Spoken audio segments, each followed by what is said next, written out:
Good morning বন্ধুরা, আপনাদেরকে আমার চ্যানেলে স্বাগত জানাচ্ছি মাম্পি তিতলি পিহু ব্লগে। তো এখন আমি সিধা রান্নাঘরের থেকে আমি ব্লগটা স্টার্ট করে দিচ্ছি। তো দুপুরকার রান্নাটা বসাবো। তো এখন বাজে 11টা, 12টা এখনো বাজিনি। তো এখন বাজে 11টা, তাই জন্য গুড মর্নিং বললাম। তো যাই হোক, তো এই যে আজকে কোপ্তা কারি বানাবো, তাই জন্য কাঁচকলাকে একটু প্রেসার কুকারে সিদ্ধ করে নেবো। তাই জন্য এটা বসিয়ে দিচ্ছি, আর ভাতটা বসিয়ে দেবো। তারপর ওইদিকে আরো কাজগুলো আছে। আগে উঠে খাবার দাবার বাচ্চাদেরকে খাইয়ে আর আমি কাপড়গুলো আগে ধুলাম। আগে সব থেকে আগে উঠে এটাই করি, কাপড়টা আগে ধুই। কাপড় না ধুলে তাহলে তো স্পিড দেরি হয়ে যাবে। তো এই যে কুকারে দিয়ে দিচ্ছি। তো আজকে ভাবলাম ভাত বানাবো আর কাঁচকলার কোপ্তা কারি বানাবো। তো দইও একটু আছে, তো বেশ ভালো হবে। তো আমি একটা রেসিপি মোবাইলে দেখলাম, তো ওটা আমি শিখেছি। তো ওটা আমি ভাবছি কি একদিন বানাবো, আরেকদিন বানাবো। আজকে এটা বানাচ্ছি, এটা কাঁচকলা দিয়ে আছে। তো ওটা দেখে না খুব টেস্টি লাগলো, তো আমি ওটা ট্রাই করে দেখবো। তো আপনাদেরকে শেয়ার করবো আমি যখন বানাবো। তো কোপ্তা কারিটা আমি শাশুড়ির থেকে শিখেছি বানানো, ওটা আমি পারতাম না বানাতে।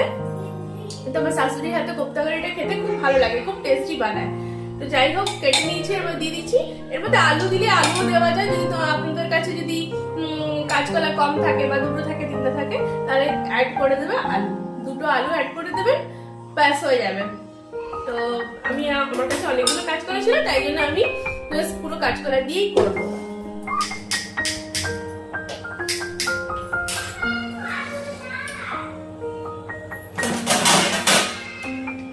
এর মধ্যে নুন হলুদ দিয়ে দিয়েছি, একটু নুন হলুদ দিয়ে দিলে তাহলে বেশ একটু কালো কালো ভাব হবে না। নুন হলুদ একটু দিয়ে দিয়েছি।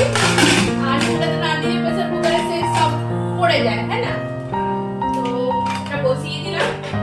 এবার ভাত বসিয়ে দিই, একদিকে হতে থাকবে। তো বন্ধুরা দেখেন, এখানে আমি পেস্ট বানিয়ে নিয়েছি, আদা রসুন কাঁচা লঙ্কা পেঁয়াজের পেস্ট বানিয়েছি। আর এদিকে টমেটোর পিউরি বানিয়ে নিয়েছি। তো এই দেখেন টমেটোর পিউরিটা, কাঁচকলার কোপ্তার মধ্যে টমেটোর পিউরিটাই দিতে হয়, তাহলে একটু গ্রেভি ভাবটা হয়। আর এদিকে পেঁয়াজও কেটে নিয়েছি।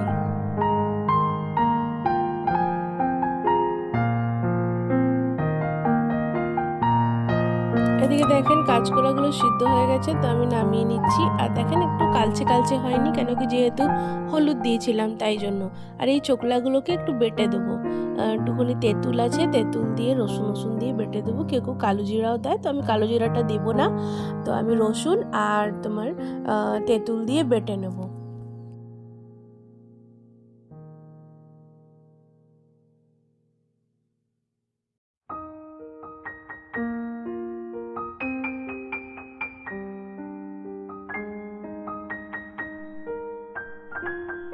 তো এদিকে দেখেন আমি ডাল বসিয়ে নিচ্ছি।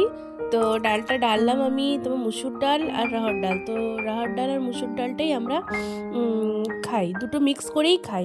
কেউ কেউ মুসুর ডালও খায় এরকম, বা রাহর ডালও খায়, যে যেরকম ভালোবাসে। তো আমরা দুটোকে মিক্স করেই খাই। তো যাই হোক, ডালটাকে ধুয়ে নিচ্ছি ভালোভাবে, ধুয়ে তারপরে বসা।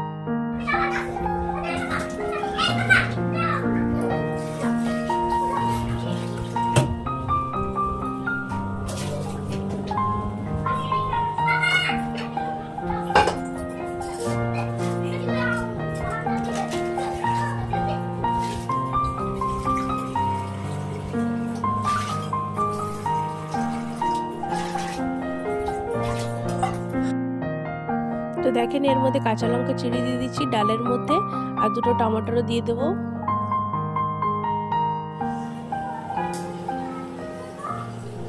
তো এই যে বোতলগুলোকে ভরে নিচ্ছি, খালি হয়ে গেছিল বোতলগুলো।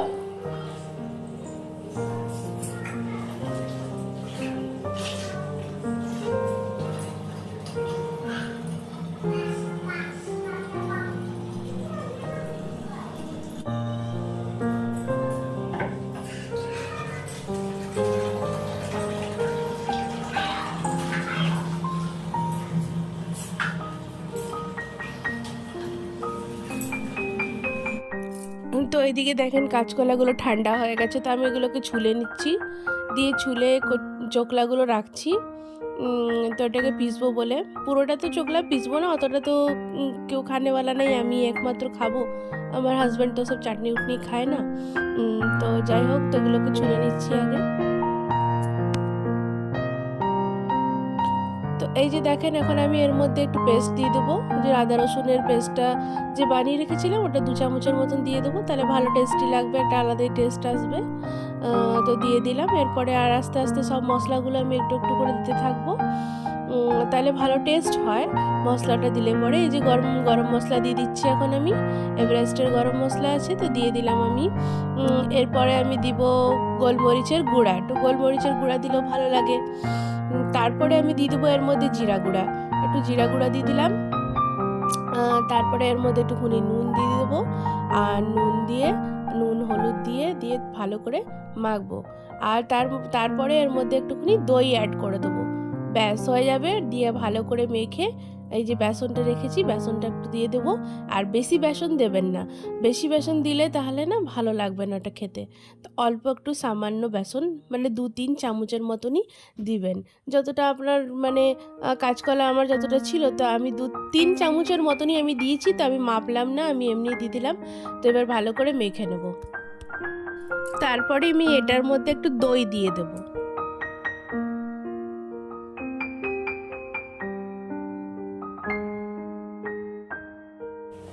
তো এই যে দেখেন, এরকম করে আমি বানিয়েছি, আপনারা চাইলে গোল গোল ভাবেও বানাতে পারেন। আমি এরকম একটু হালকা লম্বা লম্বা করে বানিয়েছি। এই যে এটাকে ভাপতে দিয়ে দিয়েছি, ফ্রাই হয়ে গেছে।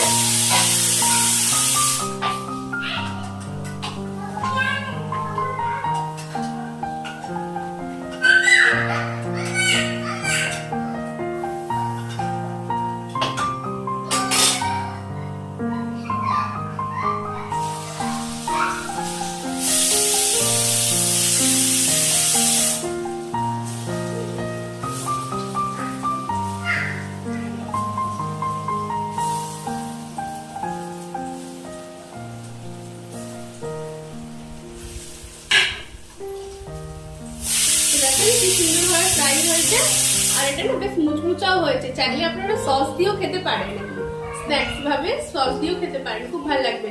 বা এর মধ্যে কাঁচকলার কোপ্তাটাকে যখন এরকম ভাবে আমরা বানিয়ে নিলাম, তারপরে একটু আন্ডাকে ফাটিয়ে নেবেন, আন্ডাটাকে ফেটিয়ে দিয়ে ওর মধ্যে চুবিয়ে, আর তারপরে ব্রেড ক্রাম্বের মধ্যে ইয়ে করে লাগিয়ে তারপরে আপনারা ফ্রাই করে খান, ওটাও বেশ ভালো লাগবে খেতে।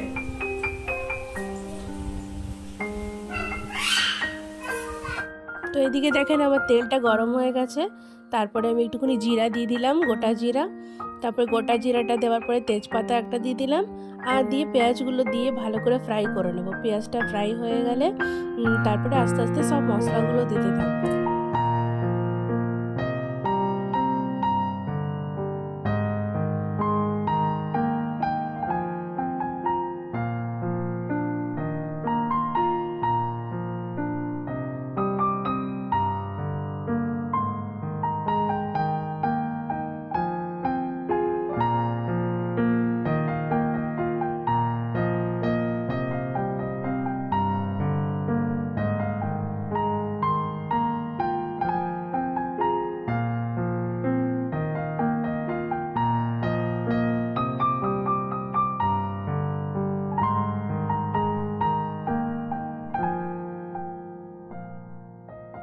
তো দেখেন এই যে আমার পেঁয়াজটা ভাজা ভাজা হয়ে আসলো, তো এরপরে আমি মশলা দেবো, আদা রসুনের পেস্টটা দিয়ে দিলাম। আদা রসুনের পেস্টটা দেওয়ার পরে নেড়ে চেড়ে তার মধ্যে ওই যে টমেটোর পিউরিটা বানিয়ে রেখেছিলাম সেটা আবার দিয়ে দিলাম। দেওয়ার পরে তারপরে আস্তে আস্তে মশলাগুলো দিতে থাকবো।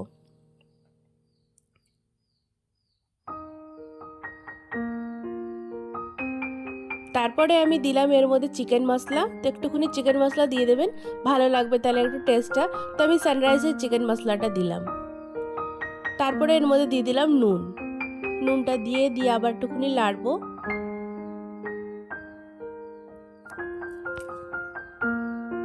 তারপরে এর মধ্যে দিয়ে দিলাম চিনি।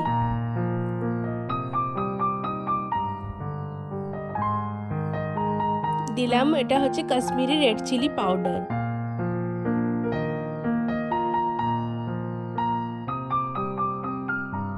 তারপরে আমি একটুখানি দিয়ে দিলাম, এটা হচ্ছে গরম মশলা, ভাজা গরম মশলাটা দিয়ে দিলাম।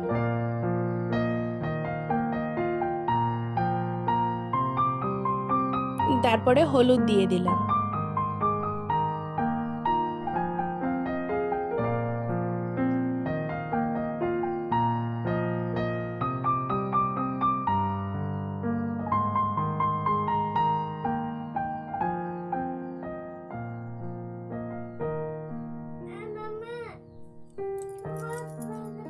এরপরে আমি কাসুরি মেথিকে একটুখানি হাতের সাহায্যে ঘষে দিয়ে কাসুরি মেথি দিয়ে দিলাম, দিয়ে এবার ভালো করে কষাবো। তারপরে যতক্ষণ তেল না ছাড়ছে, তো তেল ছেড়ে গেলে ব্যাস।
এই যে আমি এর মধ্যে জল অ্যাড করে দিলাম, দিয়ে জল দিয়ে ভালো করে নেড়ে চেড়ে একটুখানি সময়ের জন্য ঢেকে দেবো।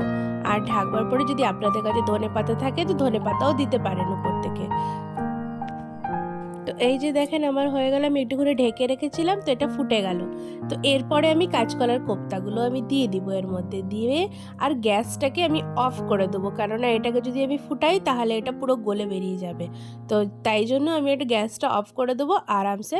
তারপরে মানে যে রসটা আছে ওটা অ্যাবজর্ব করে নেবে, কাঁচকলা কোপ্তার মধ্যে অ্যাবজর্ব করে নেবে। তারপরে এটাকে আমি ঢেকে রেখে দেবো। এই যে আমি গামলার মধ্যে ঢেলে নিচ্ছি তরকারিটাকে ঢেলে নিই, দিয়ে তারপরে আমি ডালটাকে সোমবার দিয়ে দেবো। তো এই যে আমার হয়ে গেছে কাঁচকলার কোপ্তা। এই যে রান্না শেষ হয়ে গেল, এরপরে আমি আমার বাচ্চাদেরকে স্নান করিয়ে এই যে রেডি করে দিচ্ছি। তো ওরা নিজেরাই স্নান করে নেয়, গরম জলটা ঢেলে দিই, তো নিজেরাই করে নেয়। যখন সাবান উবান মাখাবার হয় তখন আমি স্নান করিয়ে দিই, রোজ তো আর সাবান শ্যাম্পু করি না, তাই জন্য তো নিজেরাই করে নেয়। তো ওর জামা শুকাচ্ছে, নেই বাবা এমনি গন্ধ দিচ্ছে জামার থেকে।